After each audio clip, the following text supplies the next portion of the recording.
welcome to the Austin Pagan Show. I'm Chris Godwin, your host, and this is my guest, Cody Blair. I've been in the Pagan community here in Austin since 2011. I'm the local coordinator of Pagan Pride Day, as well as Senior Druid of Hearthstone Grove. Cody, would you like to introduce yourself to our viewers? Sure. My name is Cody Blair, and I have been in the Austin Pagan community since about 2008 or so. Have been studying paganism for a little over a decade, and I've been in Austin since 2005. Wow. Yeah. So, can you tell me a little bit about your spiritual background? Sure. My spiritual background comes from the religion of modern spiritualism. It's a religion that was founded in upstate New York in the 1850s, and I was raised with spirits, mediums, and seances, oh my. And not a whole lot of negative hang-ups, but my spiritual background was just that. It was an actual journey, an actual spirituality where I was encouraged to seek out my own truth. And you're a pagan now, is that correct? I am. You're studying... I identify mostly with the Wiccan type faith, the Wiccan type flavor. I am studying with the Gardnerians presently, and that, you know, always learning and growing in truth. Right. So. Yes, sir. Yeah. So, today our topic is mediumship and spiritualism. And, you know, I think that's something that a lot of pagans hear about but don't know much about. Sure. So, we're going to talk about that today. But before, we're going to give homage to the great goddess. Let's do it. The great goddess Caffeine, that is. Oh my gosh, yes. Do you know the chant? I think so. Alrighty. Adea Benedicta Caffeina. Where there is life, there is coffee. Where there is coffee, there is life. Java, Java, Java, Java, Java, Java, Java, Java, Java, Java, Java. Hail Caffeina, goddess of the morning. Blessed be. Blessed be.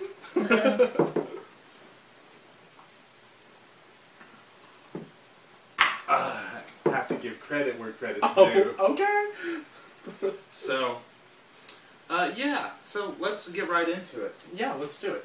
Can you tell me a little bit about what mediums are? What is mediumship?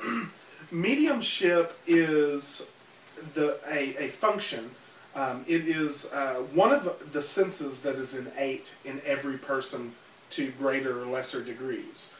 However, when we're talking about a medium, it is typically someone that has that particular type of function to a greater degree. We all experience inspirations and contact from the spirit side of life in our day-to-day routines. There's always going to be this contact with the ancestors in some way or another. It may come through as an inspiration, it may come through as a thought. But correct me if I'm wrong, I think the type of mediumship that you're talking about are those that throw out the shingle out front and say, so-and-so, medium. Right. Yeah, okay. Well, those types of individuals are people whose organism is sensitive to the vibrations of the other side. Oh, okay. Sensitive in so much that communication with the other side is not just one-sided. It's a two-sided process. And by other side, you mean the realm of the dead? I mean the spirit world, the other side, the Summerland, whatever you want to call it. Oh, okay. Mm-hmm. Oh, awesome. So,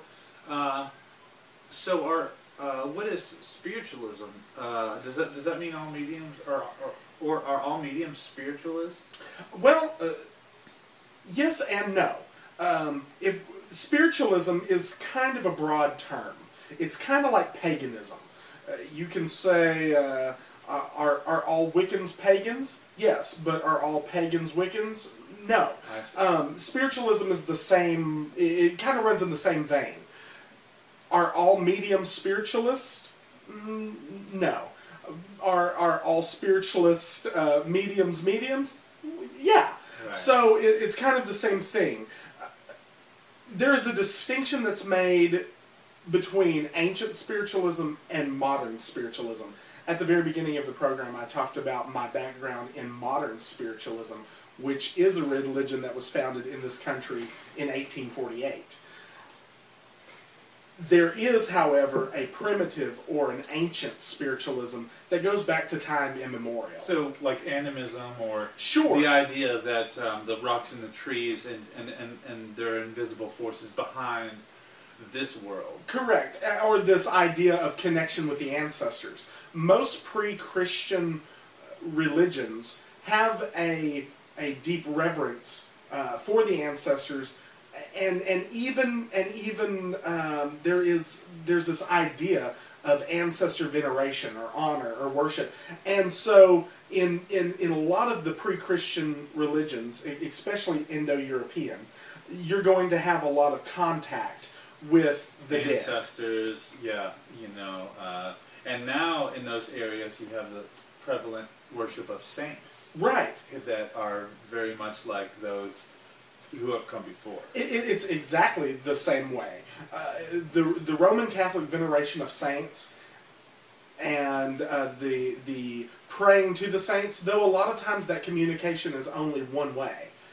There are mystics within that type of tradition that receive two-way communication, and as far as I'm concerned, that's mediumship. Yeah, you were telling me in our preliminary discussion about the how it works like a telephone. Yeah. For me, mediumship works like a telephone. However, this is an incoming only type of line. There's no outgoing type of calls that I can make. I can't, unfortunately, I can't pick up the phone and ask to speak to your great Aunt Susie that's been dead 35 years. So the spirits can shake our tables, but we can't shake theirs. Right. Yeah, does that actually happen? It does happen. There are different types of mediumship as well. There's physical mediumship and there's mental mediumship. What I mean by physical mediumship is that the spirit world uses the organism of the medium once again, utilizes their vital force, which can be seen as ectoplasm or whatever. It's a vital. There are even some older sources that call it the fluidic. Oh. The fluidic substance that is produced by the medium that allows for the manipulation of physical objects. So it would allow for levitations or table tipping or what they call table turning. This type of mediumship is also useful in spirit boards or anything like that, because the spirits themselves are not necessarily producing that energy to make the movement happen. That's coming from the medium. Oh, I see. Okay. So you can have a group of people that would sit down at a table to maybe work a talking board, a spirit board, and it may not do anything, but then you get another person in there that has the right makeup, bodily makeup, because it's coming from the medium themselves. They get in there and it goes wild. Just put in the right batteries. You got to put in the right batteries. There are some individuals that are more adept to physical mediumship. There are others that are more adept to mental mediumship. Oh, okay. So, spiritualism. You talked a little bit about that. A lot of mediums are spiritualists, but not everybody. Can you tell me a little bit about the history of spiritualism and the tenets? Sure, I'd like to. Spiritualism, like I said, was founded in upstate New York in this country. Modern spiritualism. Modern spiritualism is very much an American innovation.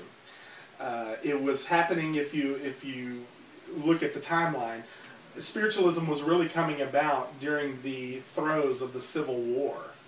So you have a time period, a pre-Civil War and after, where spiritualism grows in leaps and bounds. You also have, during this time period, during the very early days of spiritualism, where you have very affluent people that are taking to this religion in droves. They're not leaving their birth religion. They're just co-opting spiritualism into what is already their spiritual practice. It was actually a very famous spiritualist medium in D.C. that conducted the first seances in the White House with President Lincoln. So that was a time that, during that time, you see a lot of growth. 1848, the year is 1848. The date is March 31st. 1848, in a small village, a small hamlet in upstate New York, the Rochester area, Buffalo, that type of area. In the home of the Fox family. The Fox family had an older son and an older daughter that were no longer at home, but they had two daughters that were currently living at home, Kate and Margaret. Kate and Margaret began to be disturbed that there was some physical phenomenon happening in the home by way of raps. Knockings. They called it the Hydesville rappings once it went. Not that kind of rapping. But more, today we would call it the Hydesville knockings. But that is nice. Kate and Margaret began to be disturbed by this. They hadn't even realized that they were mediums, but they were, every time they were in a room, this type of phenomenon was happening. Long story short, finally after weeks and weeks and weeks of this type of phenomenon happening, Kate Fox says, I'm going to talk to whatever this is that's happening. Mrs. Fox, the mother, was a kind of a jumpy woman. She was kind of disturbed by what was going on, but she also had a morbid curiosity about what was going on. So she encouraged this type of conduct with her daughters. The story goes that Kate says, hey, Mr. Splitfoot, do as I do. Mr. Splitfoot, of course, is a Victorian epitaph for Satan, the devil. Yes. Splitfoot? Yes. Hey, Mr. Splitfoot, do as I do, what she said. And the story says that she clapped her hands twice. 2 raps were returned. And then they gave another demonstration. Do it again, and instead of clapping, they didn't clap. And it was returned. It was reported that Kate said to her mother, oh, look, Mother, not only does it hear, it sees as well. Communication was made with a murdered peddler by the name of Charles Rosna, who was actually found later buried in the basement of the Hydesville cottage. His peddler's sack and all of that was later found. But this communication was established at that point in time, March the 31st, 1848.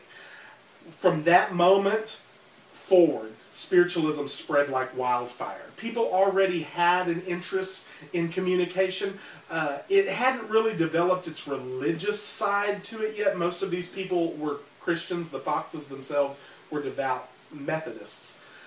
So it hadn't really developed a religious side to it as of yet. Right. But it was more along the lines of this deep curiosity. And it didn't really affect the everyday working person. It caught on very quickly in affluent circles. Wow. So, not just people who are uneducated, but pretty much, people who were the intelligentsia of their time. Absolutely. A lot of them were in politics, and like I had mentioned earlier, the White House. Mrs. Lincoln was extremely interested in spiritualism and in contacting her son Tad, who had passed away some years before. I believe you asked about some some tenets of the faith. The spiritualism is interesting because just like any other Christian type group, there are denominations. Well, spiritualism has the same. There are denominations within spiritualism that the major split that happened early on was between the reincarnation camp and the camp that denied reincarnation. The camp that approved of reincarnation and taught reincarnation began calling themselves spiritists. Wow. And they were they caught on very much in France and in the New World in Brazil. And they follow a codification of the Spiritist doctrine that was put together by a man named Allan Kardec. The branch that I belong to, that I came out of, did not have any type of codification, but we did agree on 9 principles. And most spiritualists, regardless of what branch they come from, can agree on these principles. And the interesting thing about these principles is that they came through mediumship. Oh. They came through communication with the spirit world. The first one is, it gives the spiritualist understanding of God. We believe in infinite intelligence. So in other words, spiritualists believe in God. The second principle is, we believe that the phenomena of nature, both physical and spiritual, are the expression of this God that we know to be true, are the expression of infinite intelligence. The third principle is, we believe that we affirm that a correct understanding of this expression and living in accordance therewith constitutes true religion. He goes on to further state that we affirm the existence and personal identity of the individual after the change called death. We affirm communication with the so-called dead is a fact, scientifically proven by the phenomena of spiritualism. We affirm that the highest morality is contained in the golden rule, do unto others as you would have them do unto you. We affirm that individuals make their own happiness or unhappiness as they obey or disobey nature's physical and spiritual laws. We affirm that the doorway to reformation is never closed against any soul here or hereafter. And we affirm that the precepts of prophecy and healing are divine attributes proven through mediumship. So, a very simplified version is, we believe in God. We believe that God is expressed through nature. True religion is living in obedience to nature's laws. We never die. We can communicate with those who have transitioned. And spiritualism proves that we can talk to people in that world. Further, be kind and do good, and you'll be okay. We bring unhappiness to ourselves by errors, and we bring happiness to ourselves by doing what is right. Every day is a new beginning, and prophecy and healing are expressions of God. Excellent. That sounds cool. Yeah. You know, that doesn't sound too different than what other pagan sects do. And no, it's actually very compatible with paganism. I mentioned earlier that spiritualism came out of the Christian movement, but fairly early on, spiritualists lost their identification as Christians when they began to experience kickback from the institutional church. Oh, I see. It was a very calculated and direct attack by the institutional church against spiritualism from the very beginning. And so spiritualists began to distance themselves from the church when spiritualism took on a more religious fervor. It became more of its own type religion. Replacing the this is just fun on the side. So how do spiritualists worship? Do they get together and celebrate and communicate with the other world? Yes. Depending on which spiritualists you ask, they may or may not be okay with the word worship. But, in a sense, yes, there are groups of spiritualists who get together on a regular basis for church meetings. In a church meeting, it will typically consist of hymns that may or may not sound very familiar to people that come from a Protestant tradition. So if they come from a Protestant, Baptist, or Methodist tradition, I'm sure you will understand and, oh yeah, I've heard these hymns before, I've heard that tune before, with the words changed, of course, to fit the principles of spiritualism. Right. There's typically a lecture, there's typically a time of hands-on healing, and then there will be a time where mediums that are associated with a particular church give messages to the people in attendance, sing another hymn, a couple of prayers, and you go home. It's really, from start to finish, it's very much like a Protestant service with not a whole lot of mention about Jesus. Oh. Not a whole lot of mention of Jesus. But, you know, he wouldn't even care about that. No! Because they mentioned the golden rule. Well, sure, and Jesus to a spiritualist would be an awesome medium. Yeah. He would have been an awesome medium. Yeah, I bet. So the worldview, spiritualist worldview, is that there's infinite intelligence. There's this world and the other world, where the spirit world. And do they believe that there are aspects of nature that are in there that are not human? Well, yeah. Okay, so depending on who, once again, when we start getting into theological discussions, spiritualists are going to have varying opinions about anything theological. If it's outside of the principles that spiritualists can kind of agree on, you're going to have a bunch of different answers to this particular question. The spiritualism that I grew up in and love is that there is infinite intelligence, which is both male and female and neither. It is an energy in which we live, move, and have our being. So rather than saying he or she, it's much more appropriate to say it, because the spiritualist understanding of God is quite nebulous. Right.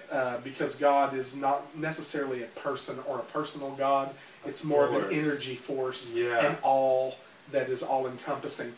Then you deal with the hierarchy of spirits. You have extremely high spirits who have evolved or have progressed through various worlds of existence in the spirit world.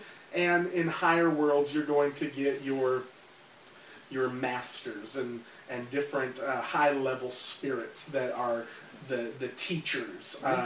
You're also going to have the guides. In Druidry, we call those the elder wise, and that is the dead who were priests, druids, and witches, which, you know, shamans, the keepers of knowledge, and they, Right, and so the spiritualist understanding is there are high spiritual entities and there are low spiritual entities. These high spiritual entities are human. The low ones are also human. It's all a matter of developing and evolving. The spiritualist understanding of why are we here, what is our purpose. The entire purpose of humanity is to evolve. And so we don't move on as a group of individuals. We do not move on as a race of human beings until we're going to all move on together. Oh. We're all going to evolve upward together. So we can't move to whatever's next until everybody gets it together. Oh, goodness. So there's the helping people. Yeah. The helping people aspect has got to be important. You know, a lot of gurus are like, they'll tell you, what are you here for? Other people. You're here for other people. Sure.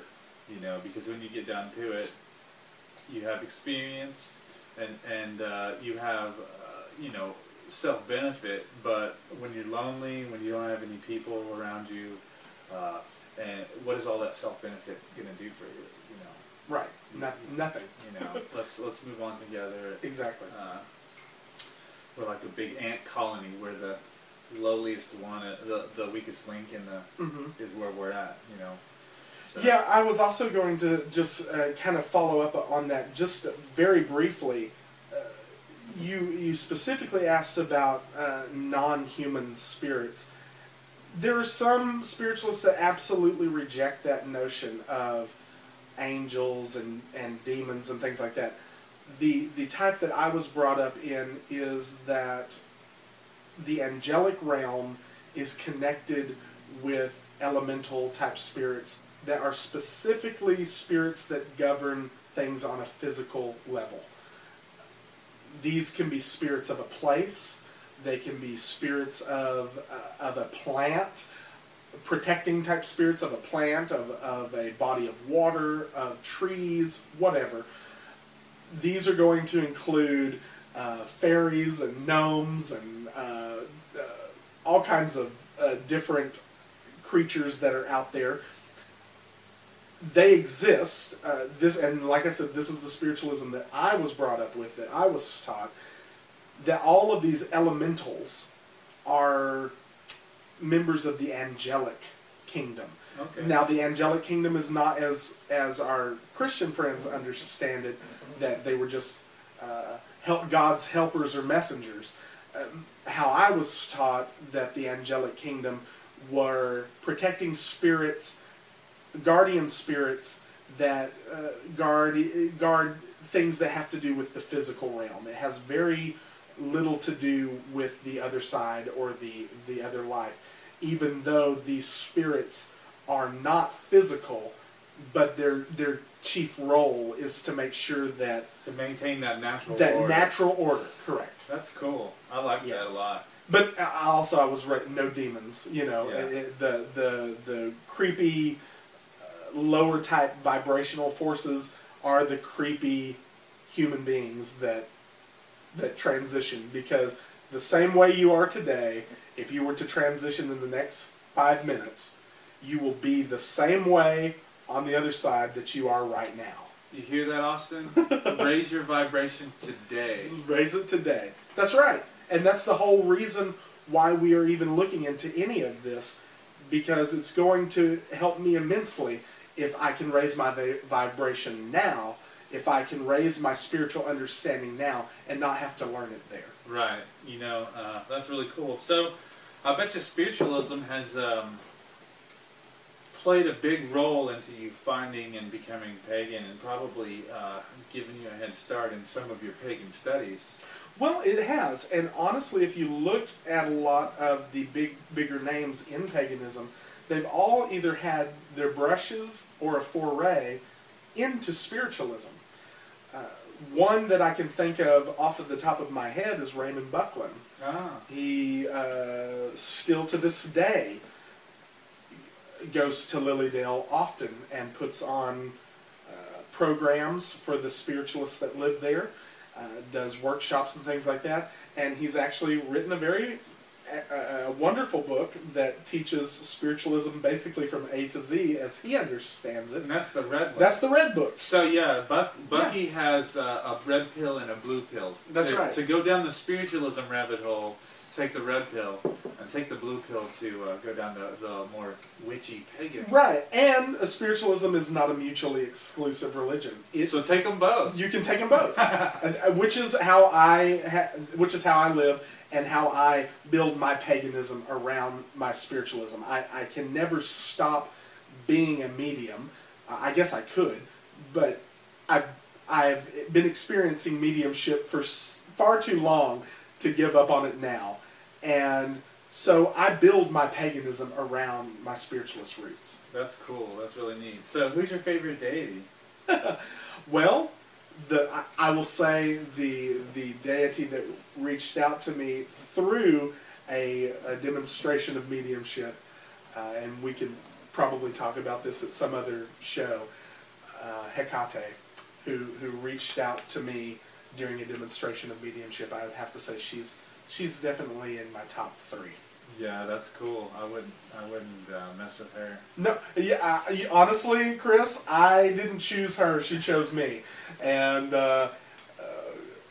thankfully, she appears to me in her light aspect.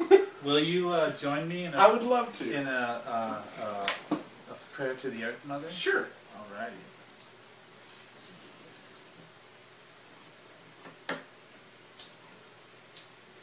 Awesome. O Earth Mother, from whose fertile womb the green earth springs, you who are the bearer of all life, we pray you bless and uphold our lives, and we thank you for all that you provide us. Earth Mother, accept our offering. Yashay Ali.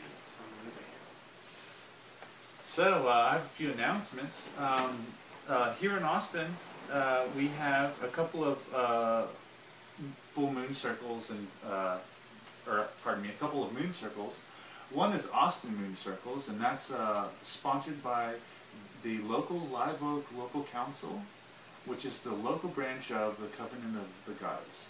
And they do their rituals at Trinity United Methodist Church, 4001 Speedway, every full moon. You can get on Yahoo or Facebook and search for Austin Moon Circles and get connected with their events. And I host in my grove, Hearthstone Grove, a dark moon ritual every new moon. And that also happens at Trinity United Methodist Church. The next one will be May 28th, in 2 days, at 7:30 p.m. And also I ran across something really cool. Tejas Web, which is a local reclaiming celebratory group, a tradition, they are doing the Dandelion Gathering this October 30th through November 2nd. You can get on Facebook and search for the Tejas Web Dandelion Gathering. And I do believe that is a cabin event, so you will be, it's real fancy. I think the person to contact about where it's going to be located is Cat Dancing. And you can find all that on the internet. And I'd like to thank my guest, Thank you. Cody Blair, for coming and talking about what he was raised in and what he's been doing. Yeah. And I'd like to thank our director behind the camera, Amanda Godwin, and Evie the Chihuahua. Yay! So she is our little mascot here at the Austin Pagan Show. And we thank you for joining us.